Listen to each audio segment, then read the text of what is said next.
आज हम एक कहानी सुनेंगे और ये कहानी किसी और की नहीं, हमारी अपनी है, इंसानों की कहानी। ये कहानी है हमारे दिमाग के उस विकास की, उस चिंगारी की जिसने हमें सोचना, योजना बनाना और दुनिया को समझना सिखाया। ये उस महान सफ़र की दास्तान है जो अफ्रीका से शुरू हुआ और हमें धरती के कोने कोने तक ले गया। तो सवाल ये है कि हमारे पुरखे, जिनके पास पत्थर के औजारों और अपनी बुद्धि के सिवा कुछ नहीं था, आखिर इस दुनिया की सबसे कामयाब प्रजाति बने कैसे? चलिए इस रहस्य से पर्दा उठाते हैं। तो हमारा पूरा विश्लेषण इसी एक सवाल के चारों ओर घूमेगा। आखिर कैसे सिर्फ पत्थर के कुछ टुकड़ों और अपनी तेज होती बुद्धि के दम पर हमारे पूर्वजों ने पूरी दुनिया को अपना घर बना लिया? देखिए, ये सवाल सिर्फ तकनीक या इतिहास का नहीं है। ये हमारे पुरखों के जबरदस्त हौसले, उनकी गजब की सूझबूझ और कभी हार न मानने वाले जज्बे की कहानी है। ये समझने की कोशिश है कि इंसान मुश्किल से मुश्किल हालात में भी कैसे आगे बढ़ता है। अच्छा, इस शानदार कहानी को समझने के लिए हम अपने सफर को 5 हिस्सों में बांटेंगे। शुरुआत करेंगे मध्य पुरापाषाण काल की दुनिया से, फिर देखेंगे कि कैसे पत्थर के औजारों में एक क्रांति आई। उसके बाद पता लगाएंगे कि अफ्रीका में आधुनिकता की नींव कैसे रखी गई। फिर हम उस महान मानव विस्तार की कहानी को देखेंगे और आखिर में एग्जाम के लिहाज से इन सभी जरूरी बातों का एक छोटा सा सारांश भी देखेंगे। तो चलिए वक्त में पीछे चलते हैं। हमारा पहला पड़ाव मध्य पुरापाषाण काल। जरा सोचिए, एक ऐसी दुनिया के बारे में जो लगातार बदल रही थी। कभी विशाल ग्लेशियर्स जमीन को ढक लेते तो कभी पीछे हट जाते। धरती का नक्शा ही बदल रहा था। मौसम कभी बेहद ठंडा तो कभी गर्म। और इसी उथल-पुथल के बीच हमारे पूर्वजों को सिर्फ जिंदा नहीं रहना था, बल्कि आगे भी बढ़ना था। यहीं से शुरुआत हुई थी हमारे अनुकूलन की एक महान गाथा की। अब देखिए, इस दौर को ठीक से समझने के लिए इसे इतिहास के बड़े नक्शे पर देखना जरूरी है। मध्य पुरापाषाण काल, जो लगभग 3 लाख साल पहले शुरू हुआ, वो हमारे सीधे साधे अतीत और हमारे जटिल भविष्य के बीच एक पुल जैसा था। इससे पहले यानी निम्न पुरापाषाण काल में औजार बहुत ही बेसिक थे, और इसके बाद उच्च पुरापाषाण काल में तो जैसे कला, संगीत और समाज का एक विस्फोट ही हो गया। तो ये जो मध्य पुरापाषाण काल था ना, ये वही अहम मोड़ था जिसने उस विस्फोट की जमीन तैयार की। तो अगर एकेडमिक भाषा में पूछा जाए कि मध्य पुरापाषाण काल क्या है, तो ये वो दौर है जब हमारे पुरखों ने औजार बनाने का एक नया क्रांतिकारी तरीका खोजा। इसे कहते हैं मोड 3 तकनीक। लेकिन इन तकनीकी शब्दों में उलझने की जरूरत नहीं है। इसे ऐसे समझिए, ये एक तरह का प्रागैतिहासिक 3D प्रिंटर था। पहली बार औजार बनाने वाला पत्थर पर चोट करने से पहले ही अपने दिमाग में ये देख पा रहा था कि आखिर में बनेगा क्या। ये सिर्फ एक तकनीकी बदलाव नहीं था, ये सोच में आई एक बहुत बड़ी क्रांति थी। और सोच की यही क्रांति हमें सीधे ले जाती है हमारे अगले और शायद सबसे दिलचस्प पड़ाव पर, पत्थर में क्रांति। हम उस एक तकनीक की बात करने जा रहे हैं जिसने सब कुछ बदल कर रख दिया। एक ऐसा इनोवेशन जो हमारे पूर्वजों के दिमाग में आई एक जबरदस्त छलांग का सबसे बड़ा सबूत है। हम बात कर रहे हैं लेवालोइस तकनीक की। तो आखिर ये लेवालोइस तकनीक थी क्या? देखिए, ये सिर्फ पत्थर पर पत्थर मारना नहीं था, ये एक तरह की पत्थर की मूर्ति कला थी। ये एक ऐसी प्रक्रिया थी जहां कारीगर किसी मूर्तिकार की तरह पत्थर के एक टुकड़े को अंतिम औजार बनाने से पहले ही अपने दिमाग में उसकी पूरी तस्वीर बना लेता था। उसे पता होता था कि कहाँ, कैसे और कितनी जोर से चोट करनी है, ताकि एक ही वार में एक बेहतरीन, तेज और स्टैंडर्ड साइज का औजार बाहर निकल आए। ये प्लानिंग, दूरदर्शिता और अमूर्त सोच का एक हैरान कर देने वाला नमूना था। इस पूरी प्रक्रिया को एक प्रागैतिहासिक ब्लूप्रिंट की तरह सोचिए। पहला स्टेप, कोर को तैयार करना। कारीगर पत्थर के चारों ओर से छोटे छोटे टुकड़े हटाता था, जैसे कोई बिल्डर किसी इमारत की नींव तैयार कर रहा हो। वो पत्थर की सतह पर एक नक्शा बना रहा था। दूसरा स्टेप, एक ही निर्णायक चोट। अगर तैयारी सही है तो एक ही झटके में पहले से सोचा हुआ औजार बाहर आ जाता था। और तीसरा, सबसे कमाल का स्टेप, कोर का बेहतरीन इस्तेमाल। अक्सर उसी पत्थर के टुकड़े को फिर से तैयार करके कई और औजार बनाए जा सकते थे। मतलब कम से कम वेस्टेज और ज्यादा से ज्यादा फायदा। तो ये सब इतना जरूरी क्यों है? क्योंकि ये सिर्फ बेहतर चाकू भाले बनाने की कहानी नहीं है, ये हमारे पूर्वजों के दिमाग के अंदर झांकने वाली एक खिड़की है। ये हमें दिखाती है कि वो भविष्य की योजना बना सकते थे, वो अमूर्त रूप से सोच सकते थे, मतलब कारण और प्रभाव को समझ सकते थे कि पत्थर एक खास तरीके से ही क्यों टूटेगा। वो एफिशिएंसी के बारे में सोचते थे, एक जैसे स्टैंडर्ड औजार बनाने के बारे में। और इस तकनीक की जटिलता बताती है कि ये ज्ञान ऐसे ही नहीं आया होगा, इसे सिखाया गया होगा, एक पीढ़ी से अब इस नई दिमागी ताकत के साथ हमारे पूर्वज कुछ बड़ा करने के लिए तैयार थे, और ये बड़ा काम हो रहा था अफ्रीका में। अब हम अपनी कहानी के दिल में चलते हैं, अफ्रीका।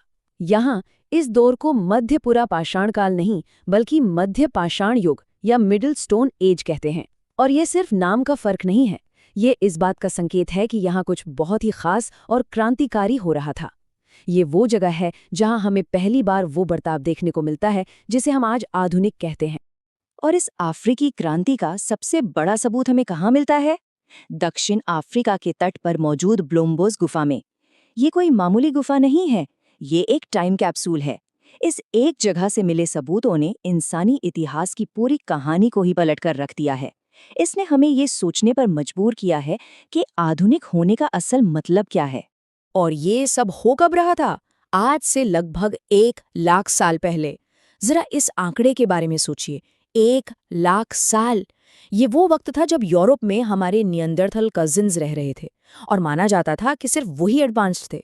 लेकिन ब्लोम्बोस गुफा एक बिल्कुल अलग ही कहानी सुनाती है।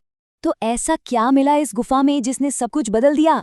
वहां आर्कियोलॉजिस्ट को एक पूरी की पूरी पेंट फैक्ट्री मिली। 1 लाख साल पहले हमारे पुरखे गेरू यानी एक तरह की लाल मिट्टी को पीसकर और दूसरी चीजों के साथ मिलाकर रंग बना रहे थे। क्यों? शायद शरीर को सजाने के लिए या कला के लिए। उन्हें गेरू के ऐसे टुकड़े मिले जिन पर जानबूझकर ज्यामितीय डिजाइन बनाए गए थे। ये शायद कला का सबसे पुराना रूप है। और सबसे हैरतअंगेज, उन्हें छेद किए हुए समुद्री घोंगे के मनके मिले, जिन्हें यकीनन धागे में पिरोकर हार या कंगन की तरह पहना जाता होगा। ये सिर्फ औजार नहीं थे, ये पहचान थी, ये संस्कृति थी। ये इस बात का सबूत था कि हमारे पूर्वज अमूर्त रूप से सोच रहे थे, सुंदरता, पहचान और प्रतीकों के बारे में। और ये खोज हमें एक बहुत बड़े नतीजे पर पहुंचाती है, जो इंसानी इतिहास के बारे में हमारी पुरानी सोच को तोड़ देती है। दशकों तक ये माना जाता था कि आधुनिक इंसानी व्यवहार, जैसे कि कला, प्रतीक और जटिल समाज, अचानक 40,000 साल पहले यूरोप में एक क्रांति की तरह सामने आया। लेकिन ब्लोम्बोस और अफ्रीका की दूसरी जगहों से मिले सबूत इस यूरोसेंट्रिक सोच को पूरी तरह से खारिज कर देते हैं। वो साबित करते हैं कि आधुनिकता की जड़ें कहीं ज्यादा गहरी हैं और वो अफ्रीका की जमीन पर धीरे धीरे हजारों सालों में पनपी। तो अब तस्वीर क्या बनती है? हमारे पास एक ऐसी प्रजाति है जिसके पास लेवलॉइस जैसी एडवांस टेक्नोलॉजी है और ब्लोम्बोस में दिखे प्रतीकात्मक विचार और संस्कृति भी है। इस नई रचनात्मकता, प्लानिंग और सामाजिकता के साथ हमारे पूर्वज होमो सेपियंस दुनिया पर छा जाने के लिए तैयार थे। और यहीं से हमारी कहानी का आखिरी और सबसे नाटकीय अध्याय शुरू होता है, अफ्रीका से बाहर का वो महान सफर जो उन्हें धरती के हर कोने तक ले गया। लेकिन सवाल यह है कि वो निकले कैसे? ऐसा नहीं था कि एक दिन वो सुबह उठे और बस चल पड़े। उन्हें एक मौके की जरूरत थी, एक खुले दरवाजे की। और वो दरवाजा किसी और ने नहीं, बल्कि धरती की जलवायु ने खुद खोला। इस महान विस्तार के पीछे सबसे बड़ा कारण था ग्रीन अरेबिया कॉरिडोर, यानी एक ऐसा दौर जब अरब का विशाल रेगिस्तान हरा भरा हो गया था। लगभग 1,30,000 साल पहले धरती का मौसम गर्म और नम हो गया। वैज्ञानिक इसे मरीन आइसोटोप स्टेज 5 या MIS5 कहते हैं।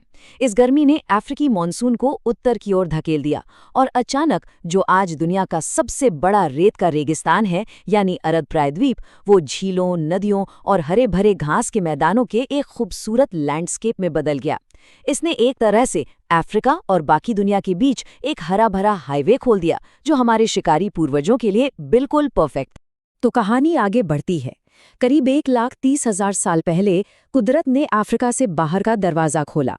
85,000 साल पहले तक हमें अरब में आधुनिक इंसानों की बस्तियों के पहले सबूत मिलते हैं।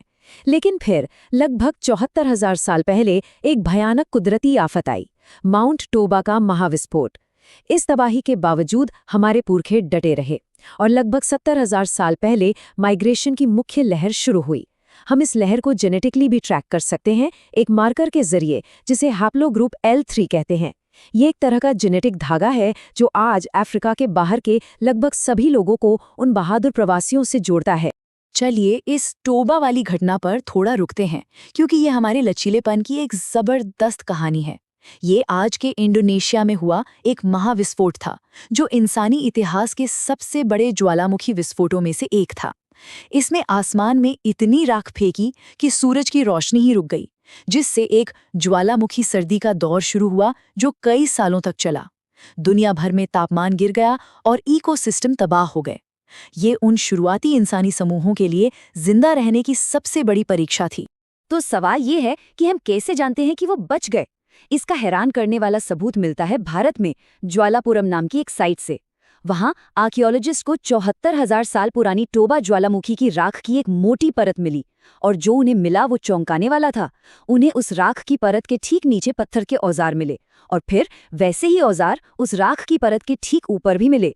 इसका मतलब साफ था, इंसान न सिर्फ विस्फोट से पहले वहां थे, बल्कि वो उस भयानक ज्वालामुखी सर्दी के दौरान भी वहीं डटे रहे और जिंदा बच गए। जरा सोचिए, वो इतिहास की सबसे बड़ी प्राकृतिक आपदाओं में से एक से बच निकले। ये इंसान के कभी ना हारने वाले जज्बे और उसकी टेक्नोलॉजी का एक जबरदस्त सबूत है। तो हमने एक बहुत लंबा सफर तय किया है, 3 लाख साल पहले के अफ्रीका से लेकर 74,000 साल पहले भारत की ज्वालामुखी राख तक। हमने देखा कि कैसे एक तकनीकी क्रांति ने हमारे सोचने का तरीका बदला, कैसे अफ्रीका में कला और संस्कृति ने जन्म लिया, और कैसे जलवायु ने हमें दुनिया में फैलने का मौका दिया।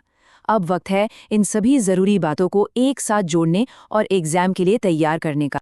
तो चलिए इस पूरी कहानी के सबसे जरूरी हिस्सों को जल्दी से दोहरा लेते हैं।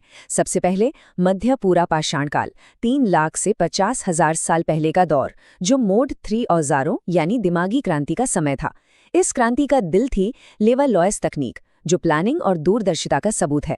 फिर हमने देखा व्यावहारिक आधुनिकता का जन्म, करीब 1 लाख साल पहले ब्लोम्बोस जैसी अफ्रीकी साइट्स पर, जहां कला और प्रतीक मिले। इस नई सोच के साथ कुदरत ने हमें ग्रीन अरेबिया के रूप में एक मौका दिया, जिसने अफ्रीका से बाहर का रास्ता खोला। सफर आसान नहीं था।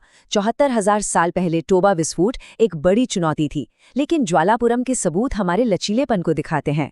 और आखिर में करीब 70,000 साल पहले वो मुख्य फैलाव शुरू हुआ, जिसने इंसानों को पूरी दुनिया में फैला दिया।